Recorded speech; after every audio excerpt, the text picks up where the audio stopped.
de la matinée. Le premier était sur les droits ignorés et suite à ça j'ai reçu un message qui m'a donné envie de faire ce deuxième love justement sur la thématique en fait de toutes les postures que l'on peut prendre en fait par défaut et qui peuvent au bout d'un moment surtout ne pas nous faire du bien.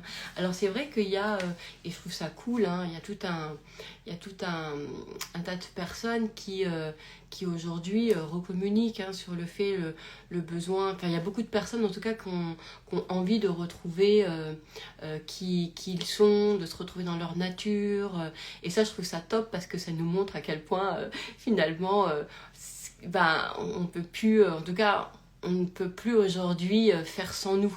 On ne peut plus ne pas être nous. Et ça, je trouve ça cool, puisque finalement, on commence à ressentir de plus en plus les inconforts de ne pas être nous-mêmes. Alors que peut-être les générations précédentes, c'est peut-être qu'ils étaient... En tout cas, je trouve ça chouette, on va dire, que... d'avoir justement ce besoin toujours de se retrouver, de pouvoir être soi-même, et quand on ne l'est pas, on sent qu'il y a un truc qui colle pas, qu'on n'est pas heureux, donc ça nous invite en fait à faire et à être avec ce que nous sommes en fait. Bref, bon. Introduction un peu bizarre, mais vous allez piger. Dans le précédent Love, on a parlé des droits en fait, des droits qui étaient ignorés et le pouvoir justement important de ces droits que nous avions. Et puis pour tout vous dire, à l'issue de ça, j'ai reçu un message de l'une d'entre vous qui me disait qu'elle avait été bouleversée par le Love, et à un moment donné elle me dit, et j'ai beaucoup aimé, elle me dit mais tu vois moi c'est ça, c'est que en fait moi j'ai toujours été dans cette énergie justement de celle aussi qui défend etc, mais en fait moi je n'ai plus envie d'être là-dedans, moi c'est pas mon truc, moi ça me fatigue, c'est pas ce que et là, et du coup je me suis dit mais ça c'est super parce que je vais en refaire un Love pour pouvoir expliquer que il y a plein de postures en fait, il y a plein de, même peut-être des traits de personnalité que l'on croit qui font partie de nous, alors qu'en fait elles ont été créées par défaut, et en fait elles nous font pas du bien, parce que c'est des postures qui nous ont été, c'est comme si on a l'impression qu'elles nous ont été imposées par la vie et par des événements qui ont forcé les choses. Et moi je crois pas, mais après c'est personnel, excusez-moi. Je pense que tout ce qui est forcé n'est pas forcément ce qu'il y a de plus... ce qui est forcé n'est pas... Je sais pas, je sens que c'est pas en fait dans le bon sens des choses, en fait, que c'est pas comme ça que les choses devraient être faites. Voilà. Alors évidemment, je ne vais pas généraliser ce que je vais vous dire, et vous allez pouvoir le prendre juste comme ça à quelques endroits voilà, à quelques endroits, ça va être important. Mais déjà, moi j'aime pas, comme je vous ai dit, je déteste cette philosophie c'est ce paradigme que la vie viendrait nous forcer par des situations à devenir certaines choses, etc. Parce que ça me parle pas en fait, tout simplement. En revanche, ce qui va être intéressant, c'est, moi je vois quand même qu'il y a quand même beaucoup de personnes qui sont devenues certaines identités, et qui aujourd'hui en fait en souffrent, et font du dev perso, ou suivent des programmes pour aller justement retrouver qui ils sont et ce qu'ils étaient vraiment à la base.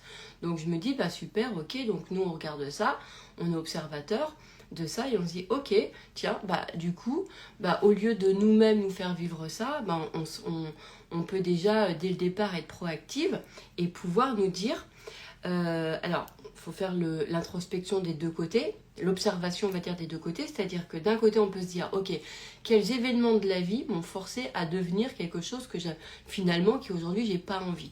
Par exemple, cette personne, elle dit qu'elle est devenue une guerrière, mais en fait elle me dit, mais en fait j'aime pas cette énergie, moi j'ai pas envie d'aller défendre les trucs, j'aime pas cette énergie-là. En fait c'est une énergie qu'elle a chopée parce que elle me disait, donc c'était par rapport au Love d'avant, hein, que enfant c'était elle qui venait défendre ses parents, enfin sa mère et tout, donc bref, donc elle avait cette énergie-là d'aller défendre. Mais c'était une identité qui s'est créée sur un truc de merde, en fait. Sur quelque chose qu'on lui a imposé, que la vie lui a, enfin, entre guillemets, vous voyez, c'est-à-dire que comme il y avait justement un truc qui était pas cool, eh bien, bah voilà, et du coup, en fait, elle a gardé ça, elle a gardé cette énergie-là, et elle s'est construite avec cette énergie de guerrière, d'aller défendre, et aujourd'hui, elle me dit, mais en fait, moi, ça me va pas, en fait, j'ai pas envie, j'aime pas, ça me rend pas heureuse, donc ça, c'est intéressant, parce que je pense que il y a plein d'endroits où en fait on est devenu des choses, enfin des identités, on s'est construit des personnalités d'adaptation à des événements de merde. Et moi je pense que tout ce qui est événement de merde, se construire là-dessus, c'est pas ouf quoi. Je vous donne un exemple. Je parlais j'avais une autre cliente qui s'en voulait beaucoup d'être naïve, c'est-à-dire qu'elle avait connoté que justement c'était elle en tant que naïve, que ça allait pas, que finalement, parce qu'elle s'était fait avoir. Bref. Et donc, elle remettait en cause sa naïveté. Je dis, mais c'est pas ta naïveté qu'elle remet en cause, c'est en fait la malveillance de la personne qui t'a arnaqué. C'est fou quand même, hein, comment le truc. Et elle me dit, non, mais il faut que je sois quand même moins naïve et tout. Je fais, pourquoi c'est toi qui te remets en question alors que c'est l'autre qui a été malveillant? C'est trop bizarre. Et voyez ça par exemple, je dis bah non, ne change pas, c'est pas à toi de changer. Et ça c'est important, c'est-à-dire qu'il y a des gens par exemple, ils veulent être plus durs, plus résistants, plus je sais pas quoi, moins naïfs, plus méfiants. Mais est-ce que vous êtes sûr qu'en devenant comme ça va vous rendre plus heureux en fait? Parce que ce qui ne colle pas, c'est quand on vient s'adapter en fait aux événements de merde et qu'on vient changer des choses sur nous, que ça vient changer par exemple nos regards aussi qu'on peut avoir sur des choses. Ça ne colle pas. En fait, moi voilà, c'est ma perception, c'est ma vérité, c'est ce que je crois.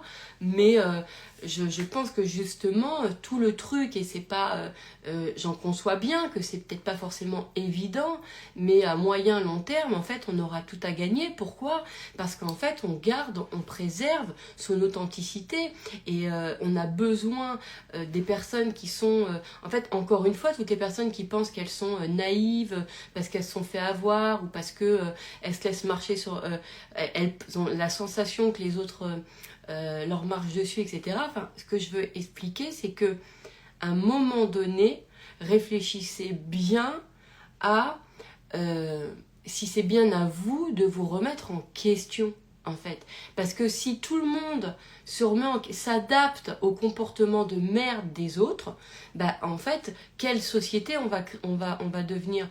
Ça va pas, ça colle pas. En fait, là, les comportements de merde des autres, l'idée c'est que ça ne vienne pas bouger ce que nous sommes. Parce que ça veut dire que, enfin, moi, je sais pas si je suis claire, mais encore une fois, je pense que ce qui est important, c'est de préserver son authenticité, c'est-à-dire ce que nous sommes, en fait.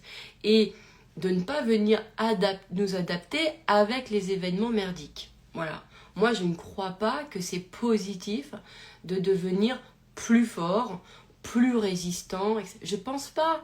Je pense que, bien au contraire, si une personne elle a une véritable sensibilité et une véritable ouverture de cœur, on a beaucoup plus à apprendre d'elle que quelqu'un qui a fermé son cœur, est résistant, et dans l'affirmation de soi avec une espèce de... qu'il y a une espèce de truc hermétique qui fasse que il n'y a rien qui passe en termes de sensibilité. Moi, je ne pense pas qu'on a à apprendre de ces gens-là. Je pense qu'on a tout à apprendre, en revanche, des personnes qui sont restées dans leur vraie sensibilité, dans leur cœur ouvert, qui n'ont pas bougé d'un chouïa. Et moi, j'adore ça. Enfin, dans le sens où je me dis, putain, c'est là où... Moi, bizarrement, c'est là où je me dis, putain, elles sont fortes, en fait. C'est incroyable.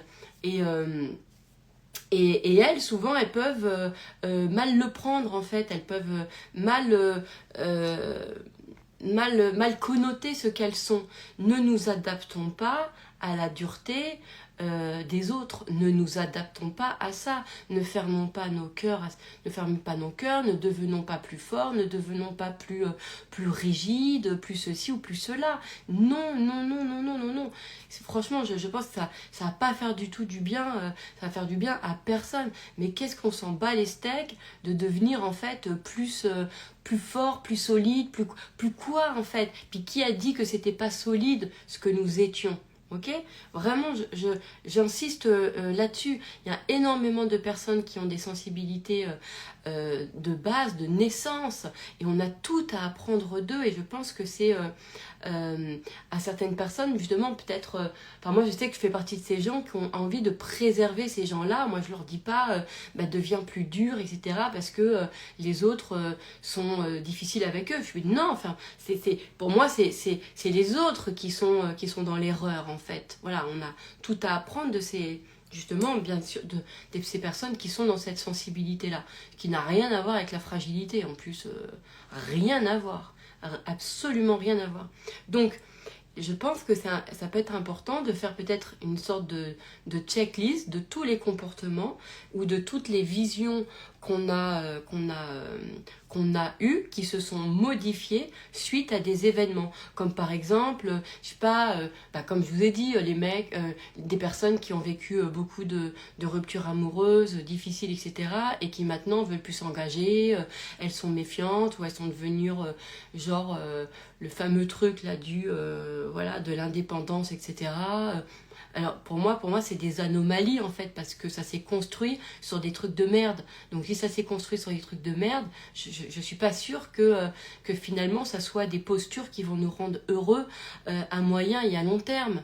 Parce que de toute façon pour moi tout ce qui n'est pas tout ce qui se construit sur ça, tout ce qui est modifié, ça va pas en fait. L'idée c'est de venir préserver justement sa nature de base, et parce que et de retirer les jugements que nous avons sur notre nature de base, parce qu'il y en a une, on la sent, il y a des prédispositions, on sent quand même qu'il y a des choses que l'on est depuis toujours, et que enfant on était déjà comme ça, et ça on peut le ressentir, et on les connaît ces endroits-là, et l'idée c'est justement de pouvoir enlever les jugements que nous avons sur ça, comme je suis feignante, comme je suis pas assez ceci, je suis pas assez cela.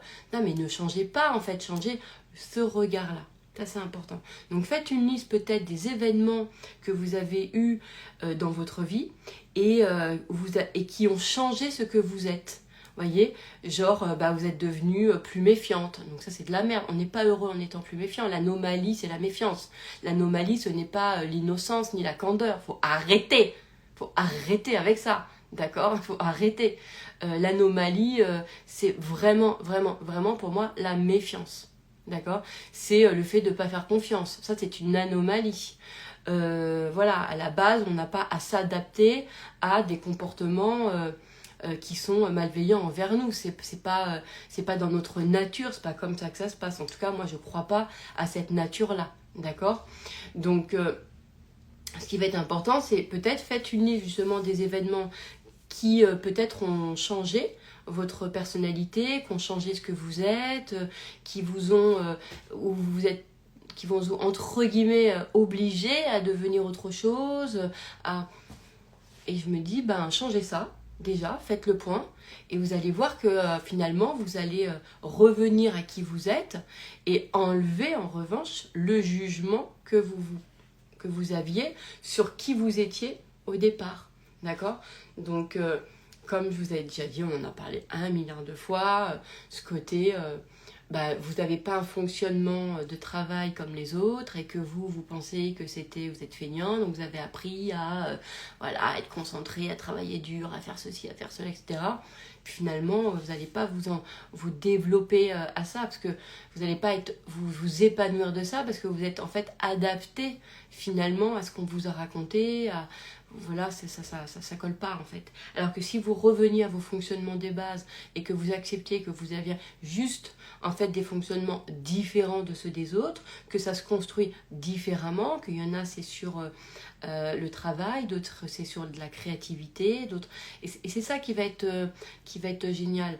Ou par exemple, je sais pas, parce que je m'aperçois quand même qu'il y a des choses qu'on n'aime pas de nous, et puis qu'on a envie vraiment de changer, ça je suis complètement ok. Et puis il y a des choses en fait que en fait c'est juste qu'on a un mauvais jugement en fait de ça, et qu'on a l'impression qu'on ne peut pas l'enlever, etc. Ben moi je pense que c'est parce que si on ressent qu'on ne peut pas l'enlever, c'est peut-être parce que c'est juste le jugement qu'on a qui est obsolète, qu'il faut dégager, mais que la nature en elle-même elle est bonne. Et en plus je crois réellement que nos désirs sont reliés à notre nature, c'est-à-dire qu'on a vraiment les aptitudes de nos rêves. Donc des fois je me dis ça peut être compliqué t'as un désir et en même temps tu viens modifier ta structure, tu viens modifier ta nature. Bah oui, mais ton désir il contient ta nature, donc si on modifie notre nature ça peut être compliqué. Vous voyez ce que je veux dire? Et c'est pour ça qu'aujourd'hui il y a autant de personnes qui reviennent à elles-mêmes et qui ont envie de, voilà, je reviens à ce que j'étais, je veux revenir ce que je suis, voilà. Donc puisqu'on le voit dans les témoignages, soyons proactifs encore une fois, on le regarde et on se dit, ok, bah tiens, je vais, au lieu de me le faire vivre pour plus tard, d'accord, ce fameux moment où tiens, je veux revenir à moi, bah hop, puisque je le vois par exemple sur une vidéo de quelqu'un qui est en train de le faire, hop, je m'interroge, je me dis, tiens, ok, quelle est la posture que j'ai prise qui n'était pas moi, quelle est la posture que je me suis forcée à être alors que j'étais pas comme ça au départ, mais que je me fais croire que c'est la vie qui m'a demandé à être comme ça. Et encore une fois, moi je sais que il y a beaucoup de personnes et qui me suivent, et il y a beaucoup de personnalités qui me suivent, qui sont dans ce côté grand cœur, qui sont dans ce côté gentil, dans ce truc de sensibilité, d'ouverture à l'autre et tout, et en fait on leur fait croire que c'est une anomalie, d'accord? On leur fait croire ça. On leur fait croire que ça ne va pas. Parce qu'ils disent, ouais, mais du coup, les gens abusent. Mais c'est pas à vous, en fait, de vous changer. C'est à reconnaître que c'est l'autre, en fait. Encore une fois. Ça, c'est important. Comment ça se fait que c'est celui qui est abusé qui doit changer? Ça va pas, en fait. Ça colle pas. Ça colle pas. Notre société, il faut pas qu'on... L'idée, c'est qu'on puisse maintenir ce que nous sommes. Vous voyez? Alors c'est pas toujours évident, hein, je suis complètement d'accord, hein. Parfois il y a des événements où tu as vraiment envie de changer, ça te donne envie vraiment de devenir plus ferme, on va dire, mais je suis pas certaine qu'à moyen long terme en fait ça nous rende foncièrement heureux, parce que c'est à partir d'événements de merde. Et j'ai vraiment ce truc, mais après que tous les événements qui nous forcent, je ne crois pas, où on ressent que ça nous pousse ça nous force, et que du coup ça nous met dans des trucs à défaut. C'est-à-dire que ça nous force, du coup on le devient par défaut. Mais que c'est comme si c'était pas une décision que nous on aurait prise. Moi je me pose toujours la question, non c'est pas vrai, je me la pose pas toujours, mais en tout cas c'est une question que je devrais me poser tout le temps. Voilà. C'est mais est-ce que ça je l'aurais changé de moi-même? Parce qu'il y a des choses en fait que de nous-mêmes on pourrait dire que on aurait envie de changer. Tu vois, il y a des choses que de toi-même, mais que c'est pas des événements. Moi il y a des choses où je me dis qu'il y a des événements qui me l'ont fait bouger, et je me dis est-ce que de moi-même je l'aurais fait? Et il y a des endroits, il y a plein d'endroits où je me dis bah non, de moi-même je l'aurais pas fait, j'aurais pas bougé ça. Et donc du coup je les dégage ces comportements-là, parce que je ressens que c'est des comportements qui sont là par défaut. Vous voyez ce que je veux dire?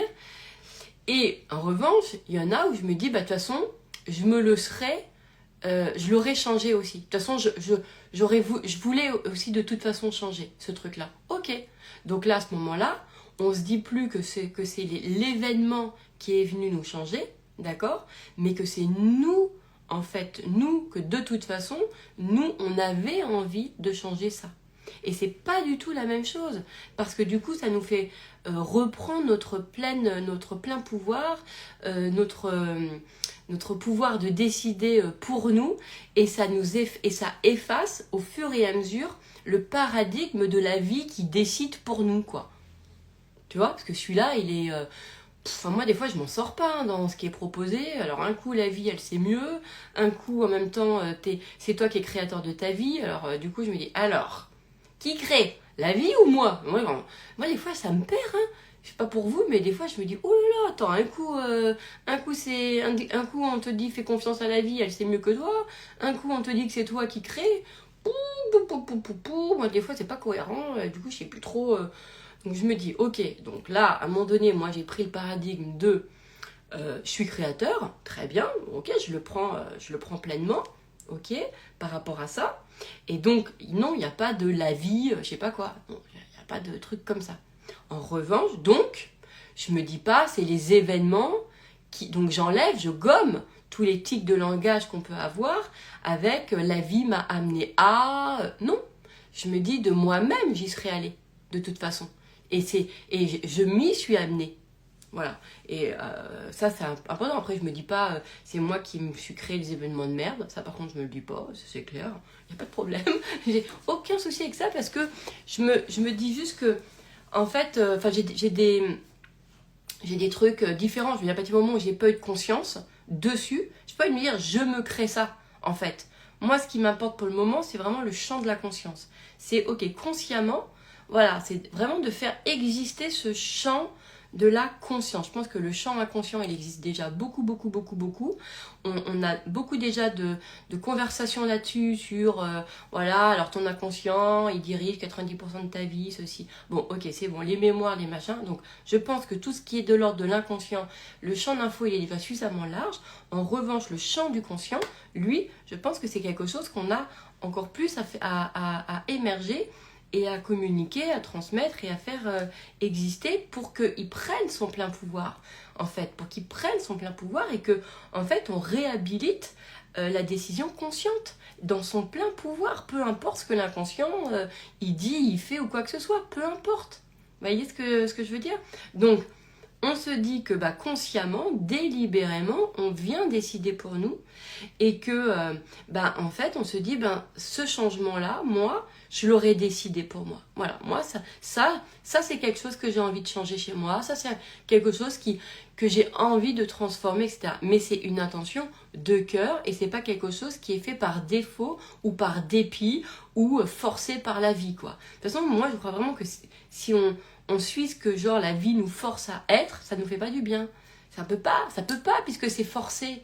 Donc c'est pas possible en fait. Du coup, si c'est forcé, c'est pas à travers le cœur, c'est un truc par défaut. C'est un truc de tu vois, si j'avais eu il y a toujours ce truc de s'il y avait eu à choisir, est-ce que tu l'aurais fait ou pas? S'il y aurait eu à choisir, qu'est-ce que tu préférerais? Tu vois, c'est ça qui, tu vois, c'est toutes ces questions, tout ce discernement qu'il faut réhabiliter en nous et qui est vachement important. Mais moi, je pense qu'il y a vraiment à un moment donné, il faut choisir dans ces paradigmes. Soit c'est la vie et tu suis ce qu'elle te dit et c'est elle qui est intelligente et qui sait et que toi tu décides pas, etc.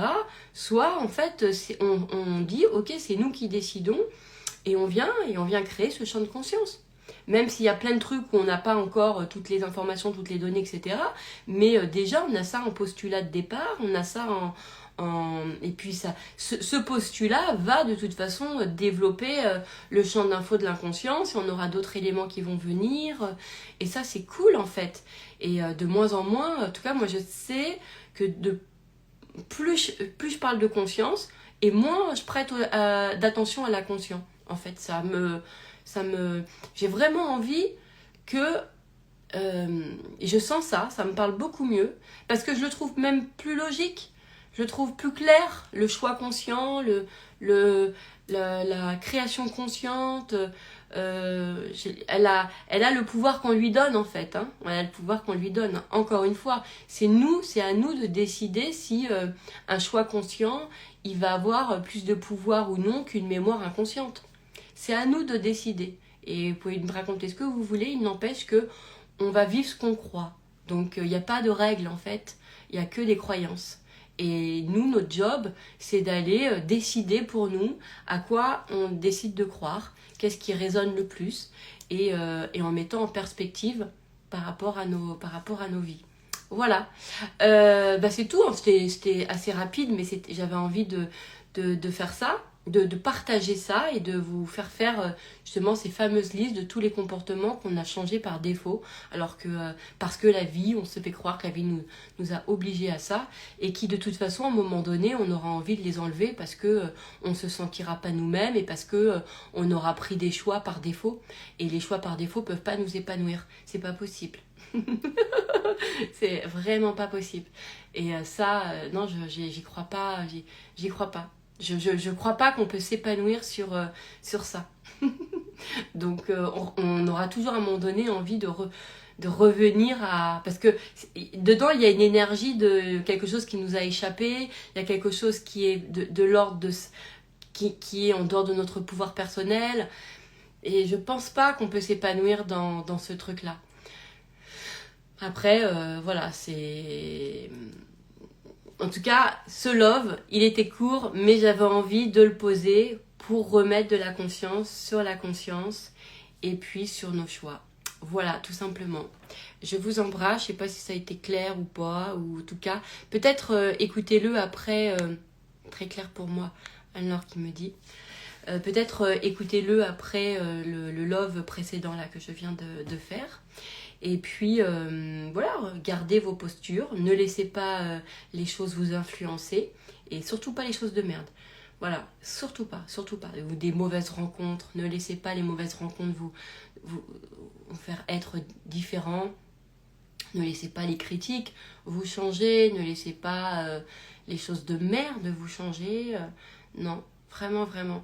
Dites-vous toujours, par exemple pour les mauvaises rencontres, je mets toujours en perspective, c'est pas toujours évident, mais je mets toujours en perspective et attends, sur le nombre de personnes que j'ai rencontrées dans ma vie, ok, donc là j'ai eu plus de personnes comme ça ou pas, et finalement on s'aperçoit que on fréquente beaucoup plus de personnes merveilleuses, aidantes, soutenantes et qui sont canons, et qui sont là, de personnes vraiment qui ont que des mauvaises rencontres.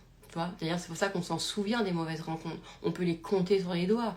Alors que des rencontres merveilleuses, on les compte pas parce qu'elles sont dans les quotidiens. Parce que finalement, c'est comme si presque limite, elles vont même pas nous marquer. Mais vous savez, dès qu'on rencontre, tous les gens qu'on rencontre à n'importe quel endroit finalement, et qui sont dans nos vies et qui ne nous créent pas d'impact de merde, on peut dire que c'est que des bonnes rencontres. On peut dire ça. Donc on peut dire qu'on a quand même beaucoup de bonnes rencontres. Quand je vais, ne serait-ce que, je vais au supermarché, je croise plein de gens, il n'y a personne qui m'agresse, personne qui me fait du mal. Tout ça, du coup, c'est que des bonnes rencontres, que des gens qui sont cool, que des gens qui sont bien. Enfin, en tout cas, là, dans mon expérience, là, à ce moment-là, quand je vais au supermarché, je rencontre...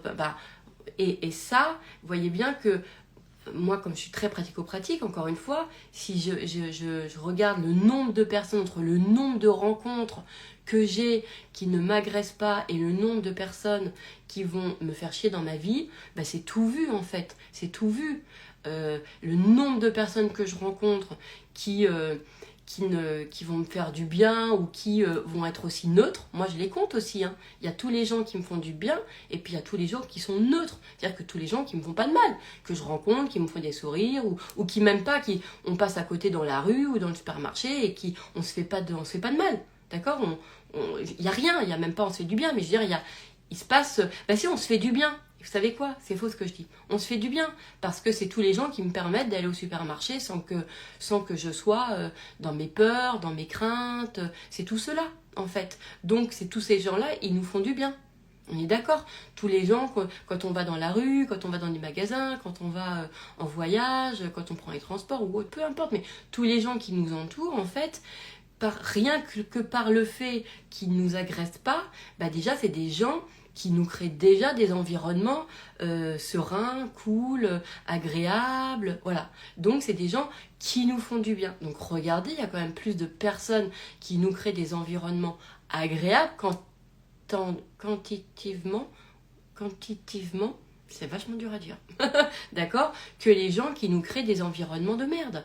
Donc attention aux généralités sur les gens. Donc c'est pour ça que ramenez-vous à ça, mettez de la conscience sur tous les gens que vous rencontrez qui vous avez l'impression qu'ils sont neutres, alors que par justement le fait qu'ils sont neutres, ça vous crée des environnements safe en fait. Et ça, c'est important. Et c'est là où on peut se dire que, bah non, dans la majorité, quand même, on est entouré de gens, dans la majorité, qui mettent quantitativement. J'arrive même pas à le dire. Quantitativement. Laisse tomber.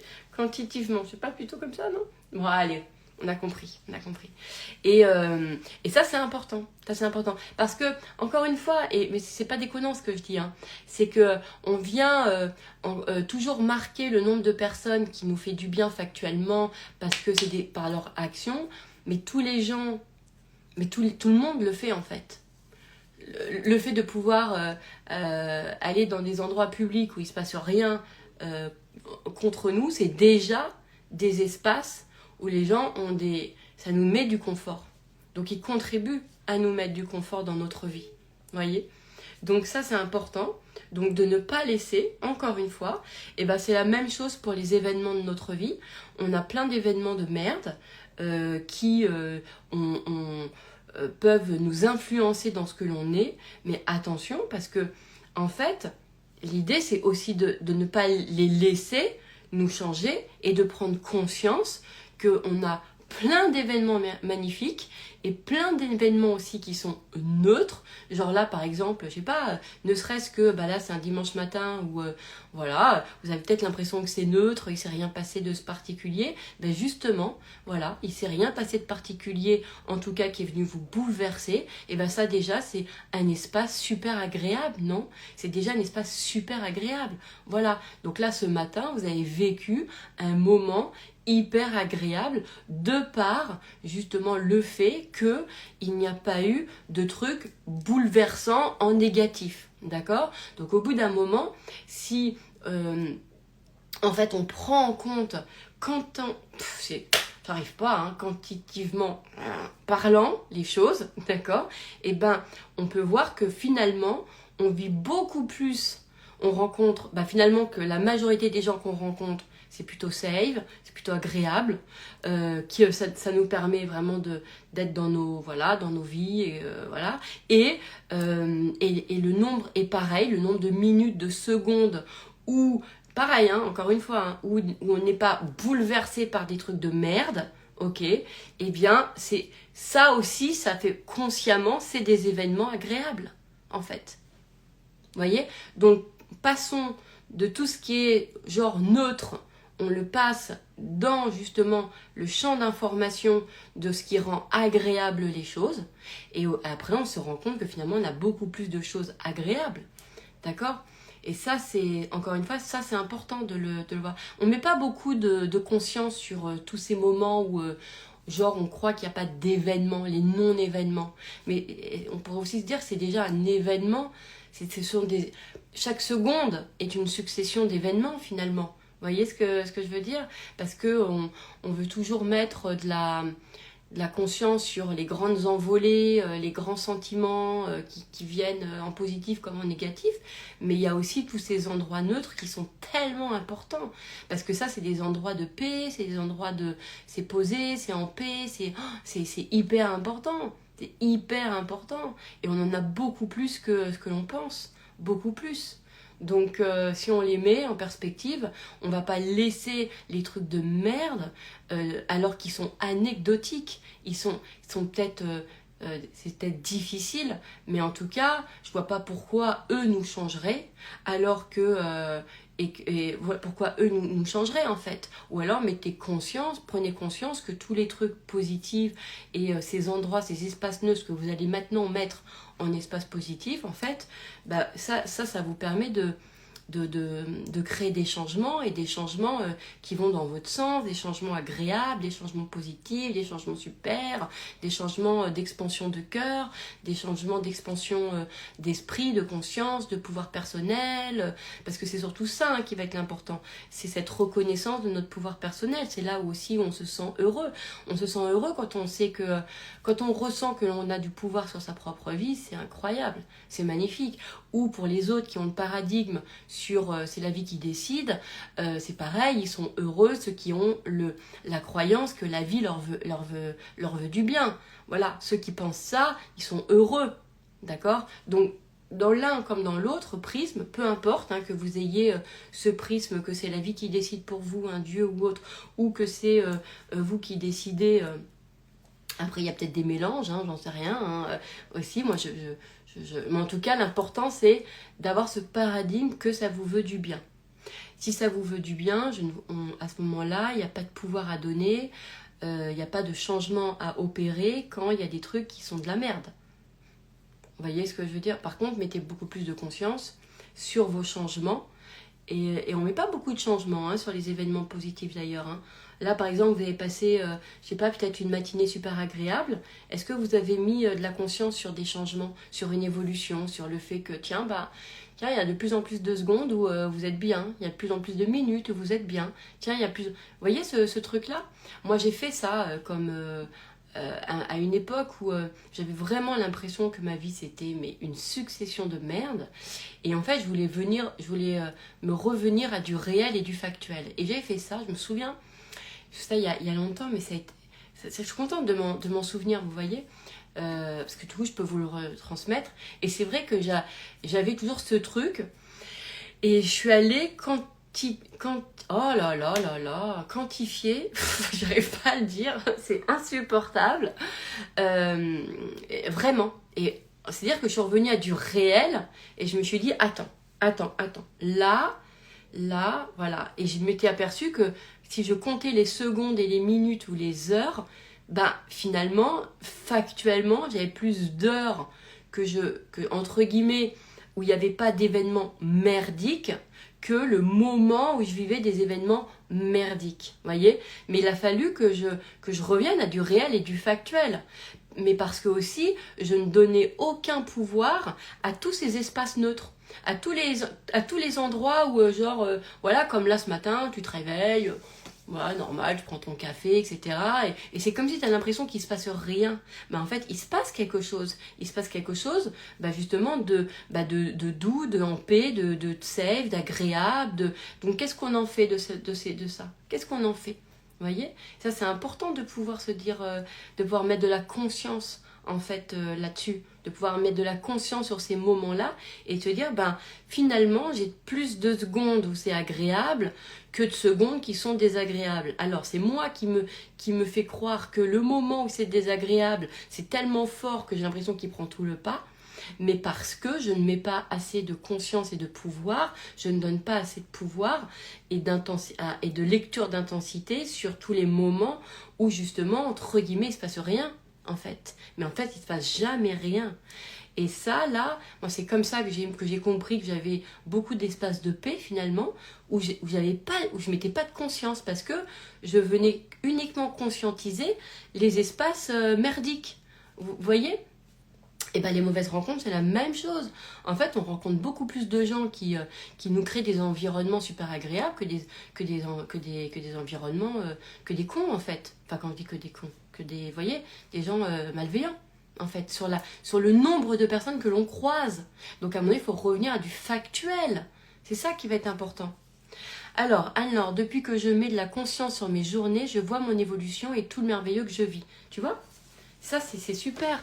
Et ça, c'est un vrai tips que je vous donne. C'est démarrer dès maintenant, là.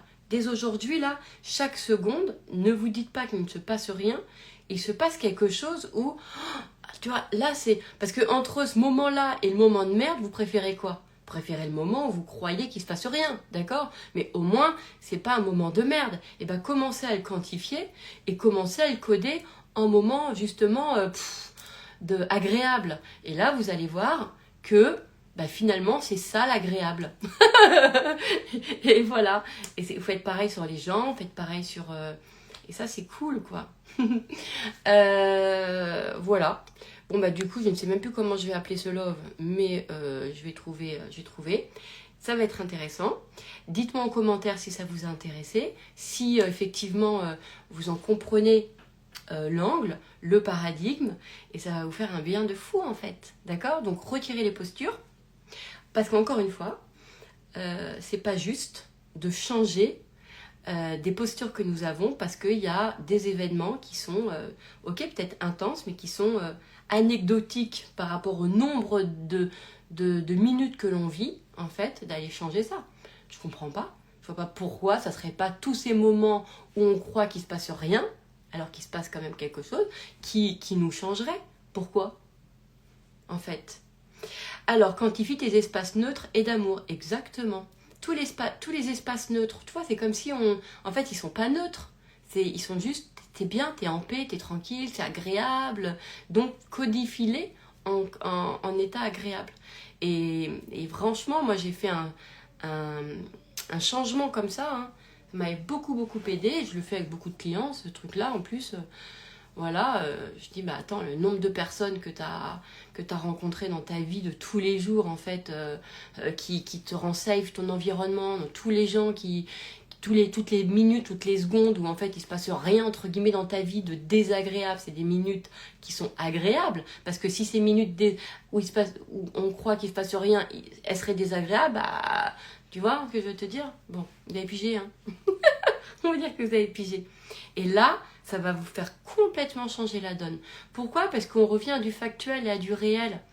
Et c'est important de remettre en fait aussi de la conscience sur ça. On met toujours de la conscience sur les événements, sur les sentiments intenses, mais je peux vous assurer que la paix est un sentiment extrêmement intense. Extrêmement intense. La paix, le côté, tu vois, la tranquillité, la paix, quand il n'y a pas de bouleversement émotionnel, genre le truc d'ascenseur là, c'est puissant, parce qu'on met toujours de la puissance sur des pics, d'accord, ou sur de la descente, mais la puissance sur justement la constance par exemple,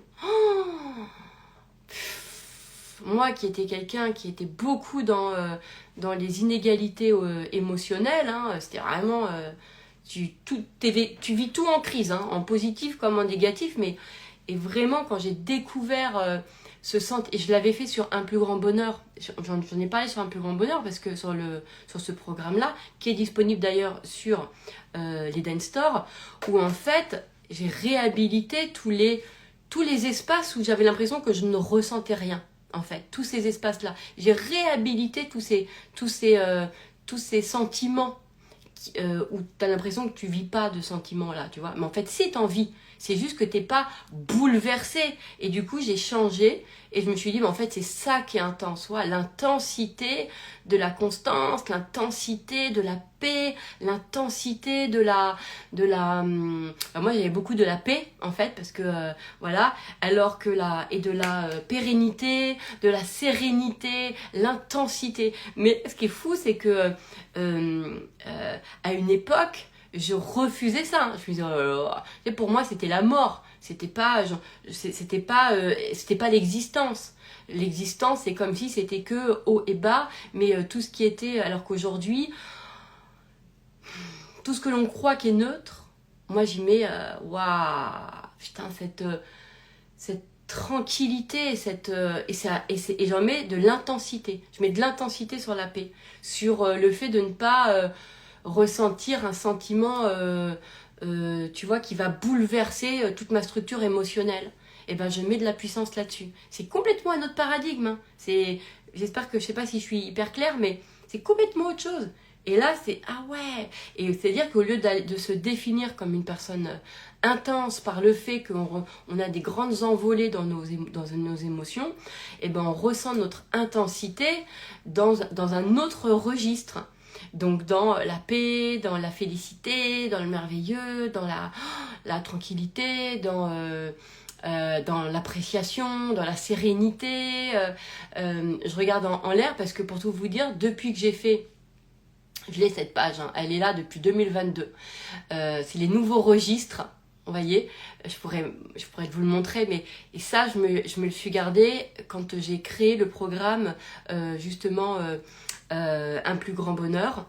J'ai créé ça, j'ai fait la liste de tous les sentiments pour qui, tu vois, on se dit, ça sera ça pour plus tard, quand pour ta retraite, ou que, tu vois, qui sont pas forcément synonymes d'intensité, pas synonymes d'existence excitante, vous voyez, un truc un peu comme ça, voilà. J'avais fait toute une liste, et je l'ai gardée, elle est toujours sous mes yeux, et c'est comme ça que j'ai pu aussi passer de quelqu'un qui était très en émotionnel, voilà, à un émotionnel plus constant, mais ça en plus que j'ai à changer, j'ai juste mis de la conscience sur la puissance de d'autres émotions, c'est-à-dire qu'au lieu de mettre de la puissance sur, je sais pas comment dire, sur le pic, j'ai mis de la puissance sur justement cette sur un truc, sur de la constance, je sais pas comment expliquer, mais j'imagine que vous pouvez comprendre. Je sais pas pourquoi, je suis sûre que vous allez pouvoir comprendre. Voyez, parce que ça fatigue en fait les hauts, les bas et tout, c'est chiant quoi. Donc, et du coup, plus je les regarde et plus je les vis, comme l'inspiration, comme, vous voyez, c'est très, c'est très linéaire, mais c'est puissant. C'est agréable, c'est hyper agréable. Vous voyez, moi par exemple, je suis pas très océan, j'aime pas trop les vagues. Moi j'aime la piscine, j'aime les lagons, j'aime les lacs, j'adore ça. C'est quelque chose qui me... Quand je vois une eau turquoise, plate, pas de vagues, oh là là, ou une piscine, rien que toi, m'imaginer de nager dans une piscine où il n'y a pas de vagues, mais c'est d'une intensité pour moi, un truc de fou, quoi. Mais vraiment, c'est hyper... Donc je comprends que l'agitation, en fait, ça me fait pas du bien, d'accord? Donc, mais peut-être pour X raisons, parce que je capte déjà beaucoup de choses, beaucoup de masse d'informations, déjà, d'une façon naturelle. Donc, c'est vrai que quand l'extérieur est agité, je ressens comme des surplus. Vous voyez ce que je veux dire? Je ressens comme des surplus. Donc, ça ne colle pas. D'où les lacs, d'où les lagons, les piscines, tout ce qui est calme. Oh là là là là, ça me fait un sentiment. Rien qu'à en parler, vous voyez, ça me fait ça. Et donc, ces grands moments de vie où, voilà, quoi, c'est... Et après, tu rajoutes dessus on peut rajouter dessus des événements, en fait. L'amour, la joie, mais tu le sens dans une constance. Qu'est-ce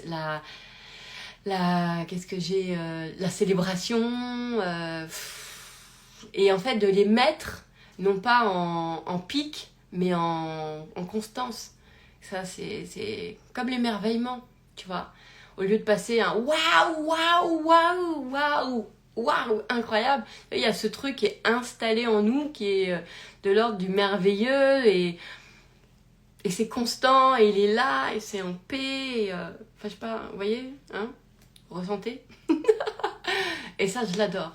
Et franchement, si vous avez la possibilité, prenez-le, Un plus grand bonheur, parce que ça fait vraiment ça change complètement de nos regards sur justement certaines émotions que l'on a tendance à mettre un peu de côté en pensant que en fait ils sont pas synonymes d'événements, alors qu'en fait tout ça, même la sérénité, il y a des événements, ce sont des états, mais quand on les vit qui sont rattachés à des événements, c'est fabuleux. Je sais pas, par exemple, tu crées ton entreprise et tu rattaches la sérénité à la création de quelque chose, c'est fantastique.